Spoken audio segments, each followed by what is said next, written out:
E aí, beleza, galera? Nesse vídeo eu vou estar mostrando as teorias da instalação off-grid num trailer, no meu trailer. Não tem um texto preparado nem nada, então por isso às vezes eu dou umas pane para falar, porque na verdade não faço texto, né? Só vou falando conforme vai vindo na cabeça da gente. E eu vou fazer um segundo vídeo falando sobre cada peça e como vão ser ligadas uma por uma, certo? Aqui atrás de mim eu já tenho uma placa solar instalada em cima dele, mas nós vamos estar falando sobre as teorias para, antes de comprar o equipamento, o que você tem que entender, o básico do básico, tá certo? Então aproveita aí, bom vídeo aí para vocês. Não deixe de se inscrever e deixar seu like aí também, para dar aquela força pro canal, né? Beleza, galera? Valeu! Fala, meu povo! Então, antes de nós começar a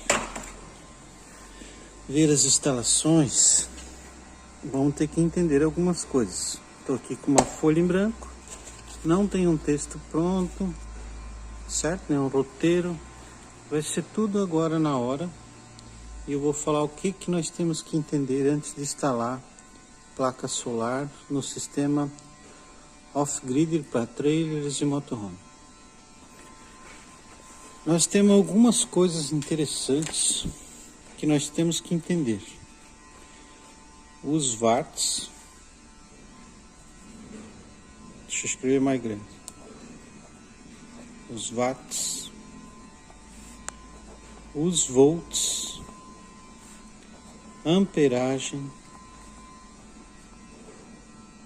Ampere. Só botar ampere. Watts. Voltagem. Amperagem. Para você começar a ter uma ideia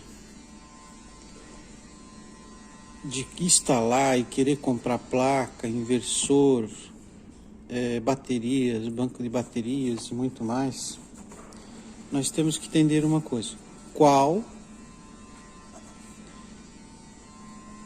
vai ser o consumo de cada aparelho que você vai ligar. Então, vamos fazer aqui uma conta rápida. Watts é o quanto ele vai gastar, e também os volts é a corrente que ele vai ir, e os amperes é quanto é puxado na bateria. Olha,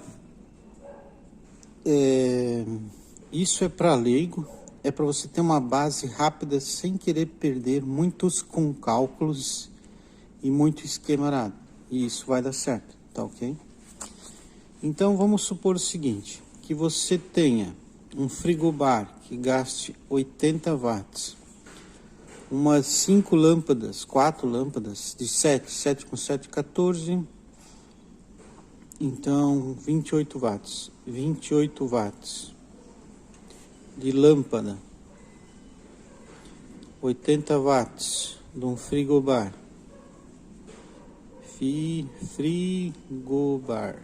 ok? 80 watts de um frigobar, 28 de lâmpada. Eu tenho uma TV de 21 polegadas, tem um modo econômico nela e tal, mas em geral de 21 é 35 watts.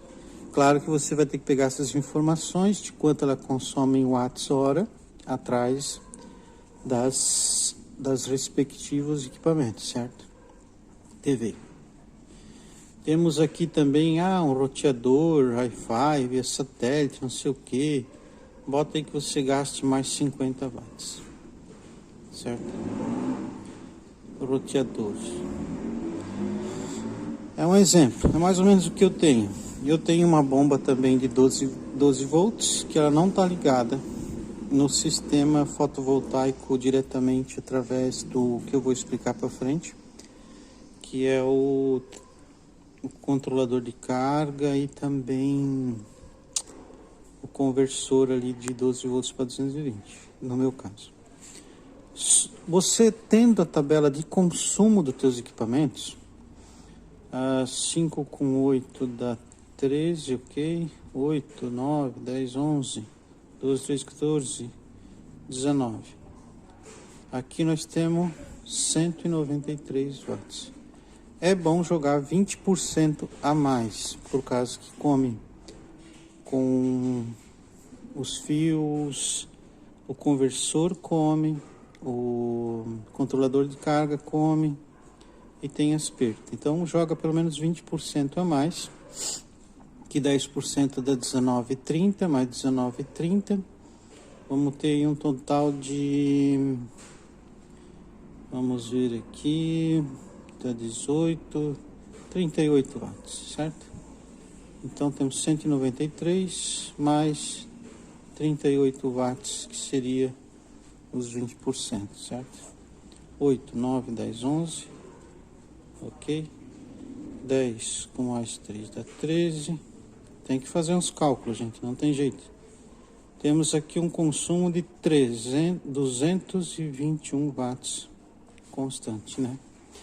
Agora você tem a referência de quanto você vai consumir em watts. Só que tem outra coisa também. Agora, quanto, certo? Que esse equipamento consome em ampere-hora também. Quantos amperes eles sugam?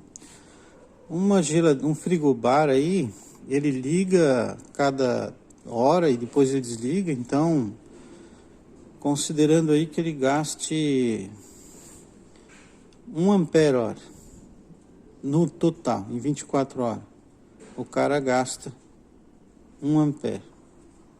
É um exemplo. 28 lâmpadas, 28 watts em 4 lâmpadas, vamos supor que cada uma come 0,25 ampere, nem 1 ampere, miliampere, né? Não, menos, isso aí, mais ou menos isso. Vamos supor que essas 4 lâmpadas comem 1 ampere, jogando aqui a TV, bota mais 1 ampere, certo? Porque nem sempre quando tem uma voltagem, realmente aquele aparelho consome 1 ampere. Às vezes tem poucos watts, mas consome 1 ampere maior. E aqui bota mais 1 ampere. Vamos arredondar tudo para 1 ampere. Claro que você vai ver, vai pesquisar e vai ter uma noção. Então nós temos 1, 2, 3, 4. 4 ampere por hora, ok? Isso é o que vai sugar o teu sistema. Então, já temos também os amperes. Consumo de watts, o consumo de ampere também é importante, e a voltagem de cada aparelho. Vou ter uma geladeira 12 volts, ou vou ter uma geladeira 220 volts, ou vou ter uma geladeira 110 volts, ou todos os meus equipamentos vão ser 110 ou 220. Isso você vai escolher daí, conforme a tua necessidade. E também é aqui que você vai escolher o seu conversor, certo? De 12 volts para 220. Outra coisa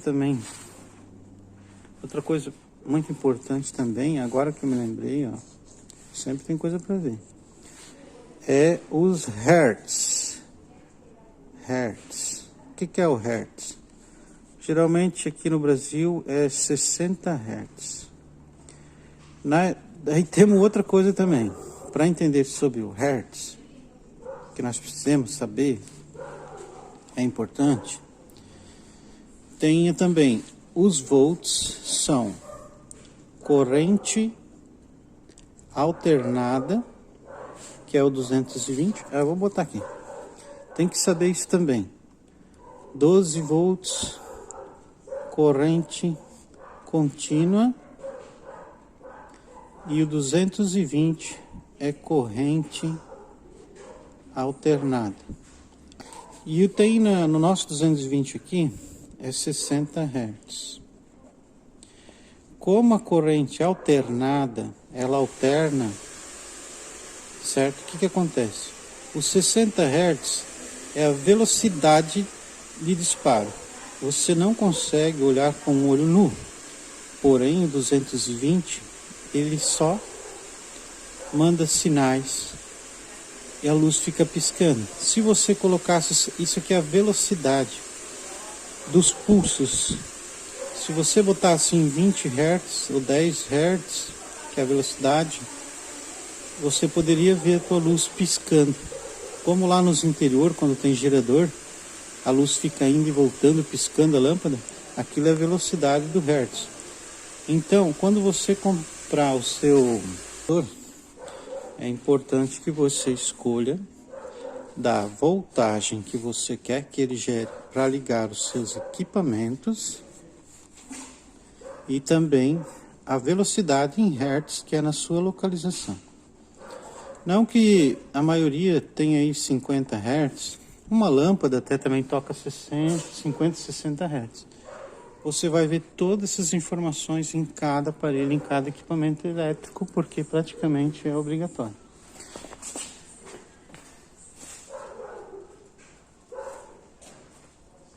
Enfim, eu ia pegar uma lâmpada ali, mas não peguei. Então, continuando a nossa história. Um inversor você já deve ter pesquisado. O inversor, ele vai inversor de 12 volts para voltagem de corrente alternada que você deseja, 220 ou 110.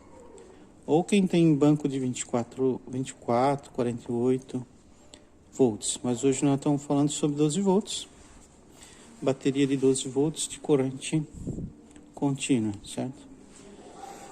Para não ficar tão confuso, como é que chegamos até aqui?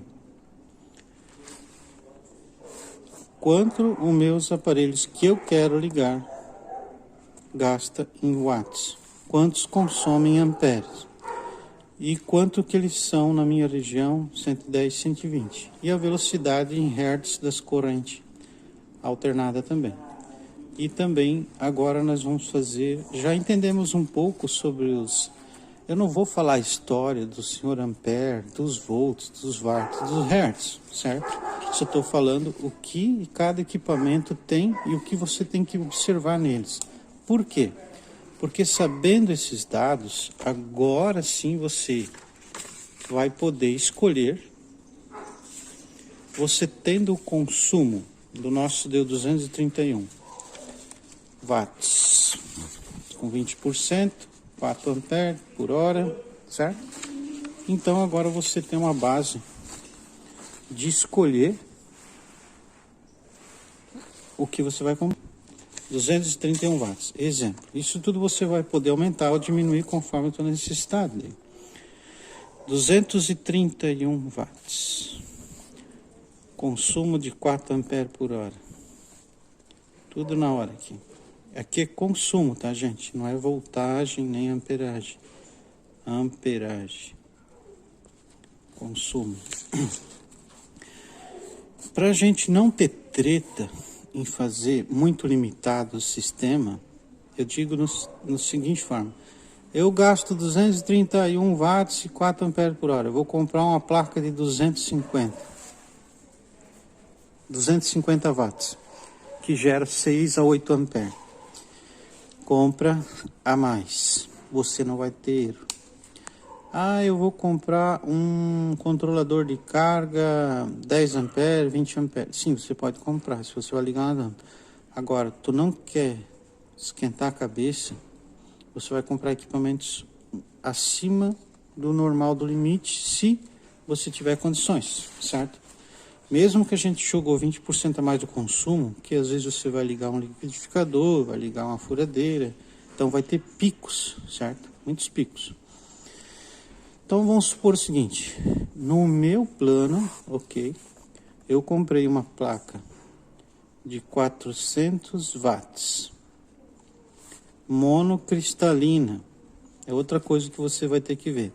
Tem monocristalina, policristalina. A mono, ela é mais moderna e também carrega quando está parcialmente nublado ou em sombra, ela tem um carregamento mais aproveitado. Mas quando é muito quente, o sol brilha muito, também ela perde um pouquinho a coisa de potência perto da policristalina. Policristalinas são feitas de vários cristais e a mono é feita de um cristal só, resumindo, tá? Então, na escolha da placa, eu tenho 400 watts com 11 amperes de carregamento, ok? 400 watts, ok? Com 11 amperes. Aqui já supriria a necessidade, certo? Parece que sim. Depois da placa, você vai ter que escolher disjuntores bipolar para corrente contínua, certo? Corrente contínua e também um fusível para corrente contínua. Eu vou desenhar aqui e vai mostrar a ligação. Você vai escolher o controlador de carga, certo? Eu, no meu caso, escolhi um controlador de carga chamado MPPT de 60 amperes. Tem os PWM, funcionam também, são bem mais baratos, porém eles não captam todas as amperagens e a voltagem, que não tem tanta eficiência quando passa a energia da placa para ele e ele manda para o banco de bateria. Então PWM funciona bem, mas não é tão eficiente. Vale a pena investir um pouquinho nos MPPT, tá bom? Depois, se você quer saber sobre mais isso, tem muitos vídeos ali na internet que vai explicar o porquê e não porquê. Após o controlador de carga, isso é uma ligação, tá? Controlador de carga. Nós temos o banco de baterias. Agora vem a pegadinha aí. Aqui você vai ter que saber um outro questão. A reserva de energia. Vamos supor que você tem 3 dias e não dá sol e ainda está à noite. E você quer manter ligado a tua geladeira e todos os teus gastos 24 horas, certo? Uma bateria, vamos supor aqui, ó, 100 amperes, 12 volts, ok? Voltagem. Ela armazena 100 amperes dentro dela, como se fosse 100 reais. Só que ela gasta, pelos nossos cálculos, 4 amperes por hora, ligado a tudo isso. Então, se você tem 100 amperes, para a bateria ficar eficiente, você não pode gastar mais do que 25%, que seria 25 amperes. Ah, e por que tu não pode gastar? 25% de 100 dá 25 amperes, ok? Porque eu não posso gastar mais amperagem da minha bateria? Tu pode, só que numa comparação segura, para você continuar com a tua bateria vida longa, com vida mais longa, e para ter uma carga mais rápida quando vier o sol, é considerável que você não gaste mais do que 25%, que já é bastante coisa, certo? Então vamos supor o seguinte, se eu gastar 25% de 100 amperes, eu consumo 4 amperes por hora, então vamos ver o que acontece. 4 amperes dá 1 hora,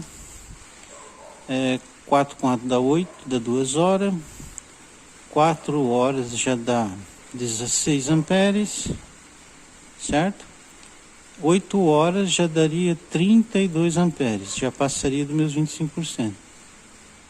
Como um dia tem 24 horas, considerando que você tem aí umas 7 horas de luz solar carregando elas e mantendo o que gasta, tirando 7 horas, praticamente sobraria aí umas...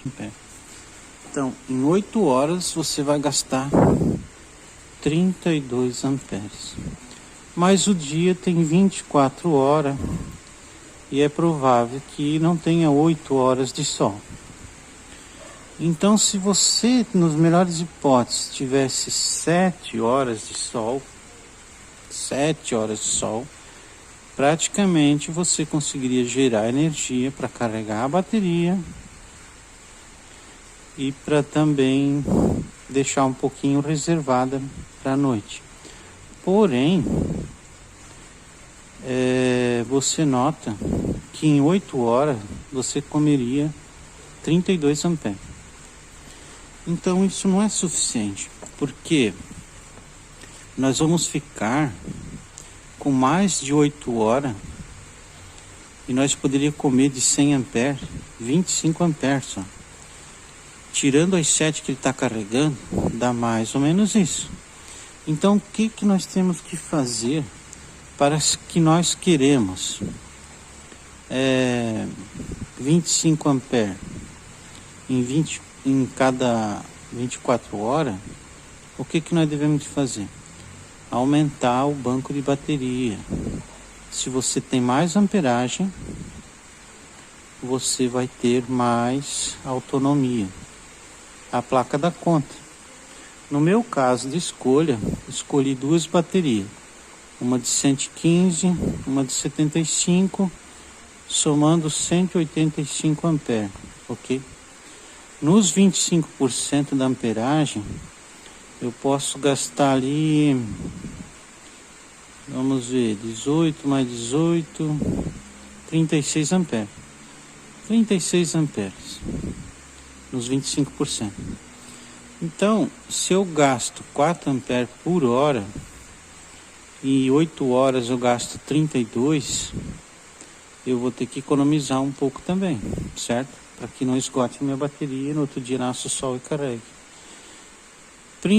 Para você aumentar a capacidade de amperagem, tem vários modos. Você pode comprar uma bateria enorme com vários amperes, ou se não tem espaço, várias baterias pequenas. Você pode estar ligando as baterias em paralelo ou em série. Então, tem a ligação de positivo com positivo, negativo com negativo. Essa ligação fica igual à voltagem, mas aumenta a capacidade de amperagem. Se você ligar de outra forma, positivo com o negativo, negativo com o positivo, você vai ter 24 volts, mas menos amperagem. A amperagem não aumenta, a amperagem continua igual. Então, eu estou no sistema 12 volts, certo? Estou fazendo banco de baterias para armazenar as amperagens, para aguentar o tempo necessário até nascer do sol ou um pouco mais, certo? Então, voltando lá para cima de novo, a gente já tem placa solar, nós temos o controlador de carga, nós temos o banco de bateria. Depois do banco de bateria, aí sim nós temos o inversor. O inversor, se eu estou gastando 231 watts, posso muito bem ter um inversor de 1000 watts com um pico de 2000, que é o caso meu, certo? Então o que acontece? Tem um inversor, ele vai dar conta dos 231 watts e ainda tem uma sobra. Então você vai ligar o negativo com negativo, positivo com positivo. E saindo daqui do inversor vai ser 110, 220. Agora, conforme você consome a amperagem, você tem uma tabela até na internet. Se o consumo de amperagem for 10, 20 amperes por hora, vem a bitola do fio. Igualmente, se você quer fazer ligação tanto em paralelo como em série, a amperagem que você vai sugar das baterias determina diretamente a bitola do fio, senão derrete tudo, tá? sistemas de proteção que tem que ter para esse sistema. Então até aqui tá tudo bem? Escolha da placa, escolha do controlador. O que a gente tem que ver no controlador de carga? Se a entrada dele aguenta tantos amperes. Vamos supor, o máximo desse controlador é 60 amperes, que aguentaria então os 11 amperes, porém ele tem uma entrada limitada de 270 watts. Tem que olhar muito bem isso, então não dá certo. Por quê? Porque minha placa é 400 watts. Então se esse controlador que eu tenho, por exemplo, é de 750 watts de entrada e tem aceitação de 60 amperes, então é isso que você tem que ver. A tua placa, os watts dela, tem que ser menor do que o controlador. Então, por isso que muita gente liga sistema 24 volts. Porque se aumentar no controlador para 24 volts, ele vai aumentando também essa entrada aqui. Outra coisa importante. Quando se liga um controlador de carga, se liga primeiro a bateria nele. Nós vamos estar mostrando isso aí depois aí. Agora é só uma aula teórica basicona para tu entender o que tem que comprar e o que tem que ser feito e o quanto que tem que calcular as coisas para dar certo realmente. Mas resumindo, se você tem que ligar primeiro a bateria no controlador de carga para ele identificar automaticamente ser 1224 volts para depois você ligar a placa. A placa solar, por sua vez, ela vai ter disjuntores bipolar de corrente contínua. Se a minha placa gera 11 amperes no máximo com pico de 12, você pega um disjuntor próximo. Tem de 13, tem de 14, só tem de 15, então colocam de 15. A mesma coisa o fusível. A ligação se dá entre o fio os disjuntores têm a sua posição de mais e menos. Então vamos supor o seguinte, eu vou passar o fio da placa positivo pelo fusível, sai de baixo do fusível, entra no positivo do disjuntor e do disjuntor eu venho para o controlador de carga. E o negativo pode passar aqui não precisa passar por outro fusível, só o positivo passa pelo fusível, vai para o disjuntor bipolar, o negativo entra no disjuntor bipolar, vai para o controlador, certo? O controlador de carga também pode botar disjuntores bipolar, mas tem um problema. Se você desliga primeiro em cima, porque a hora que tu desligar aqui, a carga vem direto, tu vai ligar aqui e vai queimar o teu controlador, porque ele não conseguiu identificar se era 12 volts ou 24 volts, entende? Então você, se desligar esse disjuntor, desliga primeiro esse, das placas. Depois desliga esse. E para ligar, liga esse primeiro, depois do outro. Entendido? E também tem gente que bota disjuntores aqui, certo? Bipolares aqui. Para desligar, para fazer manutenção no inversor. Desliga ele ou faz uma proteção. No meu caso, tem dois fusíveis de 40 amperes. Se ele tentar sugar mais de 40 amperes, os fusíveis vão queimar. E se eu quiser fazer manutenção, eu desconecto da bateria, então eu não vou colocar disjuntor aqui. Quanto menor esse fio for, e de baterias para bateria, melhor for. Quanto mais comprido, mais amperagem vai sugar, mais consumo e mais aquecimento. Então, o mais curto possível, principalmente do inversor na bateria e também de bateria para bateria. De todas formas, você economiza. E lembrando dos cálculos de bitola dos fios, conforme você vai consumir na amperagem. Então eu acho que aí ficou o resumo total das coisas. Se eu puder esclarecer alguma coisa no final do vídeo, nós vamos esclarecer. Então, recapitulando: placa, escolha, volts, amperes, disjuntores bipolar, fusível, controlador de carga compatível em receber tantos volts como os amperes, mais disjuntores bipolares.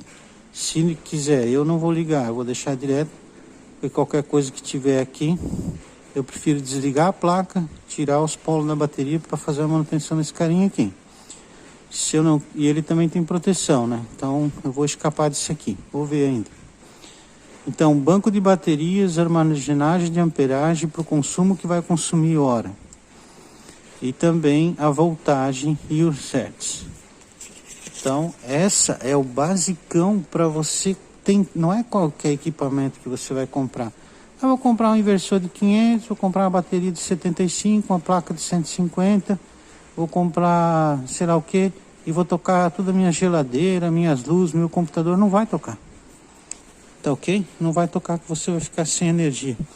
Outra coisa, então eu vou comprar uma placa bem grande com controlador de carga com 10 amperes.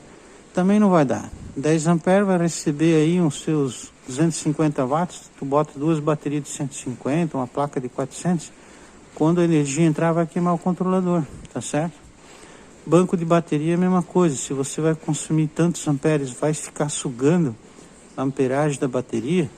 Também, se você não tiver um estoque de amperagem à noite, a tua bateria vai cair muito e às vezes vai até se esgotar e no outro dia não vai nem carregar, tão esgotada que ela tá. Ou a vida útil dela vai ser bem reduzida. Baterias, pode ser baterias de chumbo ácido e baterias de chumbo ácido estacionário. Qual é a diferença das duas, Josué? Quando uma bateria de chumbo ácido de carro, ela é para disparar mais CCA, mais força na hora na partida, e ela é continuamente carregada, certo? E ela não tem um poder de descarga, carga rápida. E fora que ela solta mais gases, então para estar dentro de um trailer, no motorhome, é bom ter estacionária que é própria para isso e bem vedada, certo? Para não ter problema de gás. Eu tenho, elas vão ficar fechadas, uma bateria automotiva ligada numa bateria estacionária, uma de 75, a outra de 115. Tem a vida útil nesse sistema, com certeza de automotivo vai ter menos, mas é nova, tá aí, eu vou usar. E quando ela esgotar, eu vou comprar uma igual estacionária da outra, tendo aí 230 amperes de armazenamento, em que meu sistema está pronto para se adaptar, porque ele tem uma folga a mais, certo? Então é isso que é o negócio. Você faz uma coisa em cima do laço, depois você quer adaptar alguma coisa, você não pode mais. Por isso ele compra, principalmente, quer botar placa a mais depois, compra o controlador de carga mais forte. Os bancos de bateria tudo bem, mas o inversor também mais forte, certo? Então para o sistema todo off-grid, no basicão, para você entender e poder ter o início, é isso daí, beleza? Agora depois eu vou mostrar as minhas ligações, ok? No trailer mesmo. Então é isso aí, né, pessoal? Uma dica básica para quem está começando. Então cada aparelho tem a sua voltagem, consumo em watts. Eu falo muito watts, mas é o watts mesmo. É o consumo que aquele equipamento vai consumir. Então, espero o próximo vídeo, que daí eu vou mostrar tudo ligado e o seu funcionamento, beleza? Não deixe de se inscrever e deixar seu like aí. O vídeo é comprido, foi difícil, né? Mas eu vou falar a verdade, isso é o mínimo do mínimo para começar a aprender ou a entender um pouco sobre placas, sobre tudo isso que a gente está falando, que é o sistema off-grid, que não é ligado na rede, tá? Beleza? Um abraço aí para vocês e tudo de bom.